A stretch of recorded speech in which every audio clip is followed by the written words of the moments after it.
नमस्कार विद्यार्थी मित्रो. तर आपण काल 11वी कॉमर्स या विषयाचं बुक कीपिंग अँड अकाउंटन्सी या विषयाला आपण सुरुवात केलेलं आहे. थोडक्यात इंट्रोडक्शन लेक्चर आपण घेतलेलं आहे, पण ऑनलाईन वेगवेगळे ॲप्स आहेत, त्या ॲपच्या माध्यमातून ऑनलाईन लेक्चर घेत असताना काही वेळा नेटवर्क इश्यूजमुळे प्रॉब्लेम क्रिएट होत होता. काही विद्यार्थ्यांना माझा आवाज त्या ठिकाणी नेटवर्क नसल्यामुळं व्यवस्थित पोचत नव्हता आणि इथंही नेटवर्क प्रॉब्लेम झाल्यामुळं रेकॉर्डिंगला काही प्रॉब्लेम येत होता. त्याचा विचार करून या ठिकाणी रेकॉर्डिंग करून माझं लेक्चर जे आहे इथून पुढं प्रत्येक लेक्चर रेकॉर्डेड व्हिडिओ जे असतील ते तुमच्या व्हॉट्सअप ग्रुपवर पाठवले जातील आणि त्या पद्धतीनं तुम्ही त्याचं तुमच्या जिथं नेटवर्क अवेलेबल असेल तिथं एकतर तो व्हिडिओ डाउनलोड करून घ्यायचा आहे किंवा यूट्यूब लिंक दिली जाईल, यूट्यूबला जाऊन तो व्हिडिओ बघायचा आहे आणि डाउनलोड तिथंच करून ठेवायचं आहे आणि आपल्याला वारंवार तो व्हिडिओ बघता येईल. चांगली तयारी आपली या ठिकाणी होऊ शकते. तर आपण 11वी कॉमर्समध्ये प्रवेश घेतलेला आहे आणि 11वी कॉमर्समध्ये प्रवेश घेतल्यानंतर या ठिकाणी जे काही विषय आलेले आहेत हे सर्व विषय तुमच्यासाठी नवीन असणार आहेत, कारण 10वीपर्यंत सर्व विद्यार्थ्यांना एकसारखा सिलेबस, एकसारखा सगळ्या गोष्टी त्या ठिकाणी होत्या. पण आता या ठिकाणी कॉमर्स, सायन्स, आर्ट्स वेगवेगळे फॅकल्टीज या ठिकाणी आहेत आणि तुम्ही कॉमर्सला प्रवेश घेतलेला आहात आणि कॉमर्स साईडचा एक महत्त्वाचा विषय म्हणजेच अकाउंटन्सी विषय बरेच लोक तुमच्याशी चर्चा करत असताना म्हटले असतील. काही लोक म्हणणार की अकाउंटन्सी फार सोपा विषय आहे आणि काही विद्यार्थी असेही म्हटले असतील जरा फार अवघड वाटत होतं. तर तसं माझ्या दृष्टिकोनातून जर विचार केला तर अकाउंटन्सी हा अतिशय सोपा असणारा विषय आहे, ज्याला बेरीज आणि वजाबाकी करता येते. त्या विद्यार्थ्याला अकाउंटन्सी हा विषय अतिशय सोपा जाईल. इथं कोणत्याही प्रकारची सूत्र जशी गणितामध्ये वगैरे असतात त्या पद्धतीचा भाग इथं नाही आहे, फक्त बेरीज आणि वजाबाकी एवढीच करायची आपल्याला. तर आपला विषय आहे बुक कीपिंग अँड अकाउंटन्सी. मागच्या तासाला मी याची व्याख्या सांगितली होती, systematic recording of day to day business transactions in the books of accounts. तर नेमका अकाउंटिंग म्हणजे काय किंवा बुक कीपिंग म्हणजे काय? तर इन जनरल आपल्याला एवढं माहीत आहे की अकाउंटन्सी म्हणजे हिशेबशास्त्र आहे. तर आपल्याला हिशेब ठेवायचा आहे. जसं आपल्या घरामध्ये जो काही खर्च होत असतो किंवा जे काही पैसे वेगवेगळ्या माध्यमातून येत असतात त्याचा हिशेब आपले पालक त्या ठिकाणी ठेवत असतात. आता वडिलांनी आईला खर्चासाठी काही पैसे दिले तर एकूण किती रुपये होते, त्यातून किती रुपये खर्च केले आणि किती रुपये शिल्लक आहेत ह्याचा हिशेब आपल्या आईकडं व्यवस्थित ठेवलेला आपल्याला बघायला मिळतो. किंवा काही विद्यार्थी ग्रामीण भागातील आहेत, आपले आईवडील शेती करतात, तर त्यांच्या शेतीचा हिशेब त्यांनी एका वहीमध्ये कुठंतरी लिहून ठेवलेला असतो.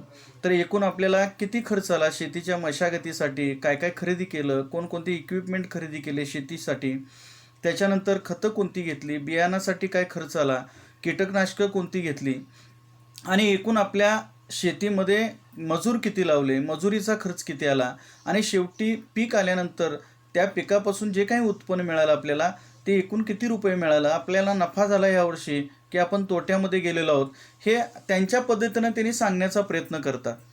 तर अकाउंटिंग हे प्रत्येक ठिकाणी केलं जातं, पण आपण जे शिकणार आहोत ते शास्त्रशुद्ध अकाउंटिंग कसं केलं जातं, त्याचं रेकॉर्ड कसं मेंटेन केलं जातं, व्यवसायाचं रेकॉर्ड कशा पद्धतीनं ठेवलं जातं. कारण आपण कॉमर्सचे विद्यार्थी आहोत आणि कॉमर्सचे विद्यार्थी म्हणजे आपण व्यवसायाचे विद्यार्थी आहोत. आपल्याला व्यवसायाचं रेकॉर्ड ह्या ठिकाणी तयार करायचं आहे. म्हणजे एकंदरीत व्यवसायामध्ये ज्या काही गोष्टी होत असतात, काही गोष्टी म्हणजे काही खरेदी केलं जातं, काही विकलं जातं, काही खर्च केले जातात, काही उत्पन्न ह्या ठिकाणी मिळत असतं. तर हे सगळं रेकॉर्ड त्या ठिकाणी व्यावसायिक आपल्या व्यवसायाचे जे काही रेकॉर्ड करण्याच्या वह्या असतात त्याला आपण बिझनेस बुक्स असं म्हणतो, त्याच्यामध्ये त्यांनी त्या करून ठेवत असतात. तर आपण ह्या व्याख्येमध्ये बघितलेलं आहे book keeping is a systematic recording. म्हणजे व्यवसायामध्ये जे काही व्यवहार होतात त्या व्यवहारांच्या नोंदी आपल्याला सिस्टमॅटिक पद्धतीनं म्हणजे व्यवस्थितपणे करून ठेवायचं आहे. म्हणजेच अकाउंटिंग ही प्रोसेस आहे, अकाउंटिंग हे एक शास्त्र आहे आणि त्या शास्त्राचा आधार घेऊन आपल्याला जे काही व्यवहार व्यवसायामध्ये होत असतात त्या व्यवहारांच्या नोंदी आपल्याला या ठिकाणी करायचं आहे. आपण कॉमर्सचे विद्यार्थी आहोत म्हणजे आपण व्यवसायाचे विद्यार्थी आहोत आणि आपण व्यवसायाचं रेकॉर्ड करायचं आहे. तर मागच्या तासाला आपण बघितलं की व्यवसाय म्हणजे नेमकं काय. तर व्यवसाय म्हणजे त्याची व्याख्या लीगल डिफिनेशन अशी आहे, business means any kind of trade, manufacturing and commerce. म्हणजे ज्यावेळी आपण व्यवसाय म्हणतो तर त्या व्यवसायामध्ये व्यापार येतं, त्या व्यवसायामध्ये उत्पादन येतं. आता व्यापार म्हणजे कोणत्याही प्रकारचा व्यापार. व्यापार कशाला म्हणतात? जिथं खरेदी आणि विक्री केली जाते. मग रस्त्यावर बसून तो व्यापार करत असेल किंवा स्वतःच्या दुकानामध्ये बसून तो व्यापार करत असेल किंवा फोनवर तो व्यापार करत असेल, डीलिंग करत असेल, व्यापार कोणत्याही माध्यमातून असेल, तो व्यापार जर असेल तर त्याला आपण व्यवसाय म्हणतो. मॅन्युफॅक्चरिंग म्हणजे उत्पादन, जिथं कच्च्या मालावर प्रक्रिया केलं जातं. That raw material is processed and finished products are manufactured. म्हणजेच कच्च्या मालावर प्रक्रिया केली जाते आणि पक्क्या मालामध्ये त्याचं रूपांतर केलं जातं. म्हणजे ऊसापासून साखर तयार केली जाते, कापसापासून धागा तयार केला जातो किंवा धाग्यापासून या ठिकाणी कापड तयार केलं जातं, दुधापासून श्रीखंड तयार केलं जातं. म्हणजेच याला आपण मॅन्युफॅक्चरिंग असं म्हणतो. कच्च्या मालावर प्रक्रिया केली जाते आणि पक्क्या मालामध्ये त्याचं रूपांतर केलं जातं, तर त्याला आपण मॅन्युफॅक्चरिंग असं म्हणतो. म्हणजे आपण मॅन्युफॅक्चरिंग करत असू तर तो आपला व्यवसाय. Business means or includes trade, manufacturing and commerce. Commerce म्हणजे वाणिज्य म्हणतो आपण कॉमर्सचे विद्यार्थी आहोत. वाणिज्य, कॉमर्सला वाणिज्य म्हटलं जातं. तर व्यवसाय आणि व्यवसाय अनुषंगिक जी साधनं आहेत याचा सर्वांचा समावेश याच्यामध्ये केलेला आहे. म्हणजेच व्यापार, उत्पादन आणि वाणिज्य ह्या सगळ्या गोष्टी याच्यामध्ये येतात. तर अशा पद्धतीनं व्यवसाय कोणताही असेल, तो छोटा व्यवसाय असेल, मोठा व्यवसाय असेल किंवा फार मोठा व्यवसाय असेल, तर ह्या व्यवसायांचे जर विचार केला तर अनेक प्रकार पडलेले आहेत. त्याला आपण काइंड्स ऑफ बिझनेसेस असं म्हणतो. तर काइंड्स ऑफ बिझनेसेस म्हणजे या ठिकाणी सोल ट्रेडर आहे, पार्टनरशिप आहे, कंपनी आहे, कोऑपरेटिव्ह इन्स्टिट्यूट्स आहेत. म्हणजेच सोल ट्रेडर म्हणजे एकल व्यापारी, पार्टनरशिप म्हणजे भागीदारी संस्था, कंपनी म्हणजे त्याला आपण संयुक्त स्कंद प्रमंडळ म्हणतो, आणि सहकारी संस्था, कोऑपरेटिव्ह इन्स्टिट्यूट्स म्हणजे सहकारी संस्था. तर एकल व्यापारी म्हणजे नेमका कोणता व्यवसाय? जिथं व्यवसायाचा मालक एकटाच आहे, व्यवसायासाठी लागणारं भांडवल एकटाच आणतो, व्यवसायामध्ये नफा झाला तर एकाच व्यक्तीला मिळतो आणि व्यवसायामध्ये तोटा झाला तर एकाच व्यक्तीला सहन करावा लागतो. म्हणजे होल अँड सोल रिस्पॉन्सिबिलिटी ही एकाच व्यक्तीची असते. एकटाच मालक असतो, भांडवल एकटाच आणतो, नफा झाला तर एकट्यालाच मिळतो आणि तोटा झाला तर एकट्याला सहन करावा लागतो. हा व्यवसाय म्हणजे एकल व्यापारी. एखादा किराणा दुकानदार आहे, एखादा कापड दुकानदार आहे. मार्केटमध्ये गेल्यानंतर स्वतःच्या नावानं व्यवसाय असलेले बघायला मिळतात. गडिंग्लज बाजारपेठेमध्ये गेल्यानंतर लक्षात येईल तुम्हाला. म्हणजे सोन्याचं दुकान आहे, मालक एकटाच आहे, कापड दुकान आहे, मालक एकटाच आहे, किराणा दुकान आहे, मालक एकटाच आहे. म्हणजे स्वतःच्या मालकीचा व्यवसाय असतो तर त्याला आपण एकल व्यापारी असं म्हणतो. त्याला सोल ट्रेडर असं म्हणतात. दुसरा आहे पार्टनरशिप. पार्टनरशिपमध्ये एकापेक्षा जास्त लोक एकत्र आलेले असतात. कमीत कमी 2, मिनिमम 2, आणि इथं जास्तीत जास्त मर्यादा घालण्यात आलेला आहे. Minimum 2 peoples and maximum 20 peoples come together and form any kind of organization that is called as a partnership. एकापेक्षा जास्त लोक म्हणजे कमीत कमी 2 आणि जास्तीत जास्त 20 लोक एकत्र येतात आणि कोणत्याही प्रकारचा त्या ठिकाणी व्यवसाय ते लोक करत असतात. म्हणजे तो दुकान असेल, इंडस्ट्री असेल किंवा कोणत्याही पद्धतीची ॲक्टिव्हिटी असेल, जर ती भागीदारीच्या तत्वाखाली त्यांनी चालवत असतील. 1932ला भागीदारीचा करार झालेला आहे. त्या कराराला अनुसरून त्या ठिकाणी ते लोक व्यवसाय करत असतील तर त्याला आपण भागीदारी असं म्हणतो. म्हणजे 2 मित्र आहेत आणि त्या दोघांनी मिळून व्यवसाय सुरू केला तर तो पार्टनरशिप होतो. 2 नातेवाईक आहेत आणि 2 नातेवाईक एकत्र आले, चौगले अँड पाटील ब्रदर्स असं नाव दिलं, तर चौगले आणि पाटील हे नातेवाईक आहेत आणि त्यांनी एकत्र येऊन व्यवसाय सुरू केला तर त्याला आपण पार्टनरशिप असं म्हणतो. म्हणजे 2 मित्र असतील, 2 नातेवाईक असतील किंवा 2 कोणत्याही प्रकारची व्यक्ती असतील, त्यांनी एकत्र येऊन जर त्या ठिकाणी व्यवसाय करत असतील तर त्याला आपण पार्टनरशिप असं म्हणतो. कंपनी म्हणजेच मोठ्या प्रकारचा जर व्यवसाय करायचा असेल आणि असंख्य लोक एकत्र येऊन जर त्या ठिकाणी व्यवसाय करणार असतील तर त्या ठिकाणी कंपनीसारखा व्यवसाय त्या ठिकाणी केला जातो. म्हणजेच इथं व्यक्तींच्या संख्येवर मर्यादा पार्टनरशिपमध्ये घातली होती तर त्या जास्तीत जास्त 20 लोकच एकत्र येऊ शकतात. 20पेक्षा जास्त लोक भागीदारी संस्थेमध्ये एकत्र येऊ शकत नाहीत. जर मोठा व्यवसाय करायचा असेल आणि अब्जावधी रुपयाचं भांडवल जर आवश्यक असेल तर अशा वेळी लिमिटेड लोकांच्यावर त्या ठिकाणी कॅपिटल मोठं उभारणं अशक्य होतं. तर अशा वेळी भागीदारीपेक्षा एक चांगला आणि योग्य असणारा उपक्रम म्हणजेच त्याला आपण कंपनी असं म्हणू शकतो. इथं मॅक्झिमम कितीही लोक कंपनीच्या व्यवसायासाठी करण्यासाठी एकत्र येऊ शकतात. म्हणजेच कंपनीमध्ये 2 प्रकारच्या टाईप्सच्या कंपन्या आहेत. एक प्रायव्हेट कंपनी आणि दुसरी आहे पब्लिक लिमिटेड कंपनी. तर प्रायव्हेट कंपनी जर असेल तर कमीत कमी 2 आणि जास्तीत जास्त 50 लोक एकत्र येऊ शकतात. पण पब्लिक लिमिटेड कंपनी जर असेल तर कमीत कमी 7 आणि जास्तीत जास्त कितीही लोक त्या ठिकाणी व्यवसाय करण्यासाठी एकत्र येऊ शकतात. तर हा कंपनीचा व्यवसाय जर समजा 100 कोटी रुपये या ठिकाणी भांडवलाची आवश्यकता आहे, तर ते पार्टनरशिप आणि सोल ट्रेडरशिपमध्ये काही वेळा उभं करणं शक्य होत नाही.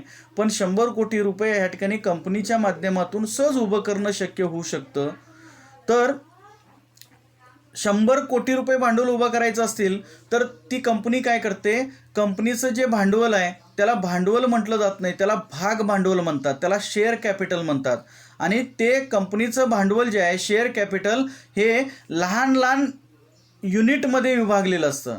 Means total capital of the company is divided into number of small units that each unit of share capital is called as a share. म्हणजे कंपनीचं भांडवल हे भागामध्ये विखुरलेलं असतं आणि भाग भांडवलाचा एक हिस्सा म्हणजे त्याला भाग म्हटलं जातं. समजा रिलायन्स कंपनी आहे आणि रिलायन्स कंपनीचा मी एक भाग खरेदी केला, समजा 1000 रुपये त्याची किंमत असेल, तर त्या कंपनीमध्ये माझा हिस्सा 1000 रुपयेचा असतो. एक भाग मी खरेदी केला आणि 1000 रुपये एका भागाची किंमत आहे. जर मी 10 भाग खरेदी केले तर 10 भागाची माझी मालकी असणार आहे. म्हणजे त्या कंपनीमध्ये भांडवलामध्ये माझा 10,000 रुपयेचा हिस्सा असणार आहे. तर कंपनीला शेवटी जो नफा होईल तो नफा त्या कंपनीचे जे मालक असतात, ज्यांनी भाग खरेदी केलेला असतो, त्यांना भागधारक म्हणतात. तर त्या भागधारकांना कंपनीचा होणारा जो नफा आहे तो नफा लाभांशाच्या स्वरूपामध्ये प्रत्येक वर्षी दिला जातो. त्याला आपण डिव्हिडंड असं म्हणतो. म्हणजेच प्रत्येक लोक कंपनीमध्ये इन्व्हेस्टमेंट करतात भाग खरेदी करून, कारण त्यांना माहीत आहे की त्या कंपनीच्या भाग भांडवलावर आपल्याला लाभांश मिळणार आहे, आपल्याला नफा मिळणार आहे. तर हा झाला कंपनीचा उपक्रम. त्याच्यानंतर आहे सहकारी संस्था. म्हणजेच काही एकल व्यापारी व्यवसाय असेल, भागीदारी संस्था असेल किंवा कंपनी असेल, हे अस्तित्वात आले कारण नफा मिळवण्यासाठी. त्यांचा मुख्य उद्देश आहे जास्तीत जास्त पैसे मिळवणे, जास्तीत जास्त नफा मिळवणे. पण सहकारी संस्था ही एक अशी संघटना आहे जिथं आर्थिकदृष्ट्या दुर्बल लोक एकत्र येतात. एकल व्यापारी व्यवसाय, भागीदारी संस्था आणि कंपनीमध्ये पैसेधारक त्या ठिकाणी ते व्यवसाय चालू करतात, भांडवलधारक. पण या ठिकाणी सहकारी संस्थेमध्ये आर्थिकदृष्ट्या दुर्बल घटक जे आहेत ते लोक एकत्र येतात आणि संघटित होतात आणि स्वतःचा एक उपक्रम चालू करतात, जे आपल्याबरोबर सगळेच दुर्बल आहेत, सर्व दुर्बलांनी एकत्रित यायचं, संघटित यायचं, एकत्रित येऊन काम करायचं आणि आपल्याबरोबर सर्वांचा आर्थिक विकास घडवून आणायचा. या उद्देशानं काम करणारी जी संघटना आहे किंवा ज्या संस्था आहेत त्यांना सहकारी संस्था असं म्हणतो. म्हणजे शिक्षकांनी शिक्षकांच्या सहकारी संस्था सुरू केल्या, शेतकऱ्यांनी शेतकऱ्यांच्या सहकारी संस्था सुरू केल्या. वेगवेगळ्या समाजातले घटक आहेत, त्या घटकांनी आपापल्या सहकारी संस्था. आता साखर कारखाना तालुका स्तरावर सुरू आहे, तो शेतकऱ्यांचा आहे. सर्व शेतकऱ्यांनी मिळून त्या ठिकाणी साखर कारखाना सुरू केला, कारण त्यांच्या कच्चा माल जो त्यांनी उत्पादित करतात त्याला चांगला दर मिळेल आणि ती त्यांच्या मालकीचा साखर कारखाना आहे तर त्या ठिकाणी तो पाठवतील आणि साखर त्या ठिकाणी उत्पादन करून त्या ठिकाणी त्या साखरेची विक्री करून त्यातून मिळणारा जो नफा आहे तो नफा परत शेतकऱ्यांना या ठिकाणी मिळेल. या उद्देशानं त्यांनी सहकारी तत्वावर चालणारा साखर कारखाना सुरू केला. वेगवेगळ्या ग्रामीण भागामध्ये सहकारी दूध संस्था आहेत, सहकारी प्रक्रिया संस्था आहेत, सहकारी तत्वावर चालणाऱ्या बँका आहेत, जेणेकरून ग्रामीण भागातल्या आर्थिकदृष्ट्या सक्षम नसणारी जी लोक आहेत त्यांना मदत करण्याच्या उद्देशाने ह्या संस्था सुरू झालेल्या आहेत. तर अशा पद्धतीने व्यवसाय संघटनेचे वेगवेगळे प्रकार आहेत. एकल व्यापारी असेल, भागीदारी संस्था असेल, सहकारी संस्था असेल किंवा कंपनी असेल. तर या ठिकाणी आपण ह्या व्यवसायाचे अकाउंटिंग कसं करायचं ते आपण शिकणार आहोत. 11वीमध्ये आपल्याला एकल व्यापाऱ्याचा अभ्यास करायचा आहे, 12वीमध्ये आपल्याला भागीदारी संस्थेचा अभ्यास करायचा आहे, SY BComला गेल्यानंतर तुम्हाला कंपनीचा अभ्यास करायचा आहे, त्याच्यानंतर MComला ज्यावेळी जाल त्यावेळी तुम्हाला सहकारी संस्थांचं रेकॉर्ड कसं मेंटेन केलं जातं ते आपल्याला त्या ठिकाणी बघायचं आहे. म्हणजे व्यवसायाचे वेगवेगळे प्रकार आहेत. तर आपण कॉमर्सचे विद्यार्थी आहोत म्हणजे व्यवसायाचे विद्यार्थी आहेत. तर सर्व प्रकारच्या व्यवसायाचं ज्ञान आपल्याला या ठिकाणी असणं अपेक्षित आहे. तर या व्यवसायामध्ये जे काही व्यवहार होतात तर व्यवहारांचा जर विचार केला तर व्यवसायामध्ये होणाऱ्या व्यवहारांच्या नोंदी आपल्याला व्यवसायाच्या पुस्तकामध्ये करायचं आहे. तर आपण व्यवहार काय आहेत व्यवसायामध्ये ते व्यवहार समजून घेणं अपेक्षित आहे. एखादा दुकानदार आपल्या डोळ्यासमोर ठेवला, आपल्या गल्लीत एक किराणा दुकानदार आहे, तर तो काय काय व्यवहार करतो, तर तो काय करतो, घाऊक व्यापाऱ्याकडनं, होलसेलरकडनं माल खरेदी करतो आणि आपल्या दुकानामध्ये आणून ठेवतो. वेगवेगळ्या ठिकाणी जाऊन तो माल खरेदी करतो आणि सगळा एकत्रित आपल्या दुकानामध्ये आणून ठेवतो, कारण त्या आपल्या गल्लीमध्ये लोकांच्या काय गरजा आहेत त्याचा त्यांना अभ्यास केलेला असतो आणि त्या पद्धतीच्या वस्तू आणून तो आपल्या दुकानामध्ये विक्री करण्यासाठी ठेवतो. म्हणजे रेशनिंग मटेरियल असेल किंवा इतर कोणत्याही प्रकारच्या लोकांना लागणाऱ्या आवश्यक ज्या काही गोष्टी आहेत, जीवनावश्यक वस्तू आहेत, त्या सगळ्या तो आपल्या दुकानामध्ये विक्री करण्यासाठी ठेवतो. म्हणजे पहिल्यांदा तो माल खरेदी करतो, खरेदी केलेला माल तो ग्राहकांना विकतो, दुकानात एखादा कामगार असेल तर त्या कामगाराचा पगार देतो, त्या ठिकाणी लाईट असेल तर त्या लाईटचं बिल भरतो, त्याच्यानंतर आणि मजूर वगैरे वापरला असेल माल उतरवण्यासाठी चढवण्यासाठी त्यांची मजुरी देतो, तर एखादा फोन असेल तर त्या फोनचं बिल भरतो. म्हणजे अनेक प्रकारचे व्यवहार तो त्याच्या व्यवसायाच्या ठिकाणी करत असतो. तर त्या व्यवहारांच्या ज्या नोंदी आहेत त्या नोंदी व्यवस्थितपणे आपल्याला नोंदी करून ठेवायच्या आहेत. व्यवस्थितपणे करायचं म्हणजे काय, तर ह्या ठिकाणी अकाउंटिंगच्या 2 पद्धती आहेत, बुक किपिंगच्या 2 पद्धती आहेत. एक आहे सिंगल एंट्री सिस्टीम आणि दुसरी आहे double entry system. Single entry system ह्याला कोणत्याही सायंटिफिक बेस नाही आहे. सिंगल एंट्री सिस्टीमला कोणताही शास्त्रीय आधार नाही आहे. ह्या ठिकाणी आपल्याला मनाला येईल त्या पद्धतीने रेकॉर्ड सिंगल एंट्री सिस्टीममध्ये मेंटेन केलेलं असतं. जसं आपले आईवडील आपल्या घरामध्ये आपल्या पद्धतीने हिशेब लिहून ठेवतात, ती सिंगल एंट्री सिस्टीम आहे. पण डबल एंट्री सिस्टीम जी आहे ही शास्त्रशुद्ध पद्धत आहे, त्याला सायंटिफिक बेस आहे, शास्त्राचा आधार दिलेला आहे. ह्या डबल एंट्री सिस्टीमचा शोध इटलीमधल्या एका आडत व्यापाऱ्यानं लावलेला आहे आणि ती सिस्टीम आपल्याला या ठिकाणी शिकायची आहे. म्हणजेच डबल एंट्री सिस्टीम ज्यावेळी आपण या ठिकाणी वापरतो व्यवहारांच्या नोंदी करण्यासाठी, तर त्या नोंदीवरून शेवटी आर्थिक वर्षाच्या शेवटी आपल्या व्यवसायाचा जो रिझल्ट आपण काढतो तो रिझल्ट ॲक्युरेट त्या ठिकाणी मिळतो. त्यामध्ये कोणत्याही प्रकारच्या त्रुटी राहत नाहीत. म्हणजे जो काही आपल्याला निकाल मिळेल तो ॲक्युरेट असतो. नफा मिळाला तर तो ॲक्युरेट नफा असतो, तोटा मिळाला तर तो ॲक्युरेट तोटा असतो. आपल्या व्यवसायाची आर्थिक स्थिती आपल्याला मिळते ती पण ॲक्युरेट असते. म्हणजेच आपल्या व्यवसायाचा करेक्ट रिझल्ट जर आपल्याला मिळवायचा असेल तर आपल्या व्यवहारांच्या नोंदी डबल एंट्री सिस्टीममध्ये या ठिकाणी करणं अपेक्षित आहे. तर जे काही व्यवहार व्यवसायामध्ये होतात त्या व्यवहारांचा जर आपण विचार केला, what is the meaning of transaction? Transaction is dealing between 2 persons. 2 व्यक्तींच्या मध्ये होणारी जी देवाणघेवाण आहे त्याला आपण व्यवहार असं म्हणतो. तर व्यवहारांचे 2 प्रकार आहेत, एक बिझनेस ट्रान्झॅक्शन आणि दुसरा आहे पर्सनल ट्रान्झॅक्शन. आपण कॉमर्सचे विद्यार्थी आहोत, व्यवसायाचे विद्यार्थी आहोत, तर आपण बिझनेस ट्रान्झॅक्शनचा आपण या ठिकाणी अभ्यास करायचा आहे. पर्सनल ट्रान्झॅक्शनचा आपल्याला नोंदी करण्याची आवश्यकता नाही. बिझनेस ट्रान्झॅक्शन म्हणजे that transaction which is related to the business. व्यवसायासाठी झालेला व्यवहार. माझं दुकान आहे, मी दुकानामध्ये माल खरेदी केला, दुकानातल्या कामगाराला पगार दिला, दुकानाचं लाईट बिल भरलं, दुकानामध्ये मजूर होता त्याची मजुरी दिली, दुकानासाठी कोणताही खर्च केला किंवा दुकान गाळ्याचं भाडं भरलं, तर हे सगळे व्यवहार माझे बिझनेस ट्रान्झॅक्शन्स आहेत. पर्सनल ट्रान्झॅक्शन म्हणजे घराकडे जात असताना मी घरातला बाजार भरला, बाजारात जाऊन बाजार घेतला आणि मी घराकडे गेलो, तर घराकडे बाजार खरेदी केला, हा माझा पर्सनल ट्रान्झॅक्शन आहे, तो बिझनेस ट्रान्झॅक्शन आहे. आपण फक्त बिझनेस ट्रान्झॅक्शन बघायचं आहे. तर बिझनेस ट्रान्झॅक्शन 2 प्रकारचे आहेत, एक आहे मॉनेटरी ट्रान्झॅक्शन आणि दुसरं आहे non monetary transaction. Monetary transaction म्हणजे पैशाचे व्यवहार आणि नॉन मॉनेटरी ट्रान्झॅक्शन म्हणजे बिगर पैशाचे ट्रान्झॅक्शन, त्याला आपण बार्टर ट्रान्झॅक्शन असं म्हणतो. मॉनेटरी म्हणजे पैशाचे व्यवहार आणि नॉन मॉनेटरी म्हणजे बार्टर ट्रान्झॅक्शन. तर आपण इथं मॉनेटरी ट्रान्झॅक्शनचा अभ्यास करायचा आहे. मॉनेटरी ट्रान्झॅक्शन जे आहेत त्याच्या नोंदी आपल्याला करायच्या आहेत. आपल्याला बार्टर ट्रान्झॅक्शनचा विचार करायचा नाही. पूर्वीच्या काळामध्ये पैसा हे चलनाचं माध्यम नव्हतं, त्यावेळी वस्तू विनिमय ही संकल्पना होती, एक्सचेंजिंग ऑफ गुड्स. म्हणजे आपल्यातली एक वस्तू द्यायची आणि दुसऱ्याकडनं एक वस्तू घ्यायची. आपल्यातलं गहू आहे तर आपण दुसऱ्याला गहू द्यायचं आणि त्यांच्याकडचं ज्वारी घ्यायचं. म्हणजे वस्तूच्या मोबदल्यात वस्तू ही संकल्पना पूर्वीच्या काळामध्ये होती. पण आत्ता वस्तू विनिमय ही संकल्पना बाजारपेठेत अस्तित्वात नाही. जे काय आपल्याला घ्यायचं आहे ते पैशानंच घ्यायचं आहे. त्यामुळं आपल्याला मॉनेटरी ट्रान्झॅक्शन जे आहेत त्याचा अभ्यास या ठिकाणी करायचा आहे. मॉनेटरी ट्रान्झॅक्शन 2 प्रकारचे आहेत, एक आहे कॅश ट्रान्झॅक्शन आणि क्रेडिट ट्रान्झॅक्शन. रोखीचे व्यवहार आणि उधारीचे व्यवहार असे 2 प्रकार आहेत.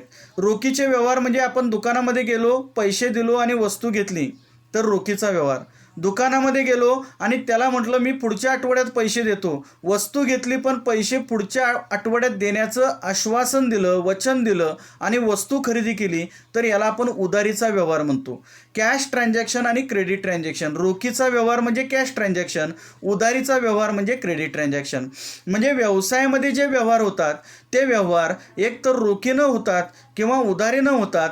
तर ह्या रोखीनं आणि उधारीनं होणाऱ्या व्यवहारांच्या नोंदी व्यवसायाच्या पुस्तकामध्ये व्यवस्थितपणे करून ठेवणं म्हणजेच याला आपण बुक किपिंग असं म्हणतो. तर आजच्या पुरतं हे लेक्चर पुरेसं आहे. अजून मला बुक किपिंगचीच डेफिनेशन करायची आहे. अजून 2 दिवस लागतील आपल्याला डेफिनेशन समजून घ्यायला, 2 लेक्चर लागतील. तर पुढचा भाग पुढच्या व्हिडिओमध्ये मी या ठिकाणी सेंड करेन, कारण व्हिडिओ छोटे छोटे असतील तरच रेकॉर्डिंगला त्या ठिकाणी आपल्याला उपयोग होणार आहे. मोठ्या व्हिडिओ असेल तर डाउनलोड व्हायला वेळ लागेल किंवा आपला डेटा लवकर संपणार आहे. त्यामुळं विद्यार्थ्यांनी जे छोटे व्हिडिओज आपल्याकडे येतील त्याचा त्या ठिकाणी आस्वाद घ्यायचा आहे. तुम्हाला काही शंका येतील तर रिपीट व्हिडिओ बघा आणि काही नोट्स वगैरे असतील तर त्या मी ग्रुपवर तुम्हाला सेंड करत जाईन. याची विद्यार्थ्यांनी नोंद घ्यायची आहे. थँक्यू.